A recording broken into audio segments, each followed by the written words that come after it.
Il n'y en a pas deux comme elle. De 15h à 16h sur Europe On est ensemble jusqu'à 16h pour répondre à cette question. À partir de quand est-on considéré comme sexuellement déviant ?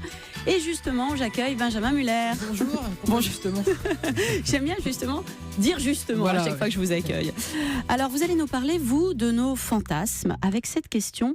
À partir de quand un fantasme est-il amoral, anormal ou inquiétant ? Oui, à partir de quand doit-on culpabiliser d'avoir tel ou tel fantasme ? Docteur Matisiak, vous en parlez dans votre livre et d'ailleurs, vous dites que sans doute le lecteur, en vous lisant, se demandera à un moment ou un autre si lui-même doit s'inquiéter de ses fantasmes. Qu'est-ce qu'un fantasme anormal, c'est-à-dire sortant de la norme ? Une étude québécoise publiée il y a 18 mois avait fait beaucoup de bruit, on en avait beaucoup parlé ici même sur Europe 1, qui s'intéressait à ce sujet. Qu'est-ce qu'un fantasme atypique ? On ne parlait ici pas de juger les fantasmes, mais juste de voir lesquels étaient, on va le dire, peu partagés. Alors j'ai récupéré cette grande enquête intéressante et les conclusions, déjà c'est que les fantasmes sont arrangés dans 4 catégories. Les fantasmes typiques, partagés par plus de 80% des gens.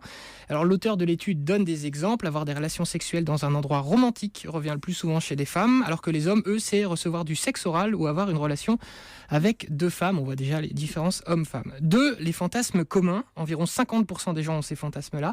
La soumission et la domination sont par exemple dans cette catégorie et l'influence, une fois de plus, de 50 Shades of Grey est évoquée pour expliquer qu'autant de monde fantasme dorénavant sur la soumission. 3e type de fantasme, les fantasmes inhabituels. Là, ça concerne environ 15% des gens. Là aussi, on a des exemples. Uriner sur son partenaire, porter des vêtements du sexe opposé. Oui, c'est déjà autre chose, c'est déjà un délire. Avoir une relation avec une prostituée ou abuser d'une personne en état d'ébriété. Et enfin, les fantasmes dits rares. Là, ça concerne moins de 3% des gens.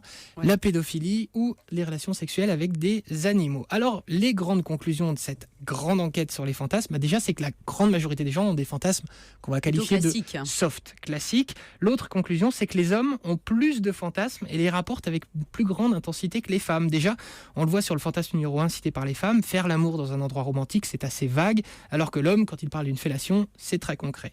Cette étude nous apprend également qu'une proportion importante de femmes, entre 30 et 60%, évoquent des thèmes associés à la soumission. Là, c'est intéressant. Quand on parle de soumission, on parle d'être attaché, d'être tapé sur les fesses et d'être forcé à avoir une relation sexuelle, bref, d'être violé. Alors le viol serait un fantasme féminin pour une femme sur 2, sujet évidemment sensible, mais pour l'analyser, il faut voir la 3e conclusion de l'enquête. Contrairement aux hommes, les femmes, en général, distinguent bien les fantasmes des souhaits. Vous m'arrêtez, docteur, si je me trompe. C'est pas parce qu'elles peuvent fantasmer d'être violées qu'elles souhaitent l'être.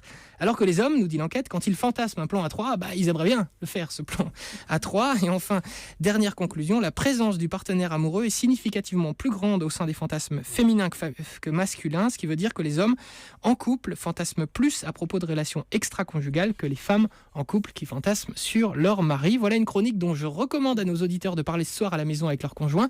Demandez à vos maris, mesdames, si quand ils fantasment, ils pensent à vous ou à une autre. Et bonne nouvelle. Et demandez aux femmes aussi si quand elles fantasment, elles pensent à leur mari ou à un autre. Et si votre mari vous dit qu'il pense à une autre, c'est pas forcément que c'est un goujat, c'est juste qu'il est dans la norme, comme on dit qu'il a des fantasmes normaux.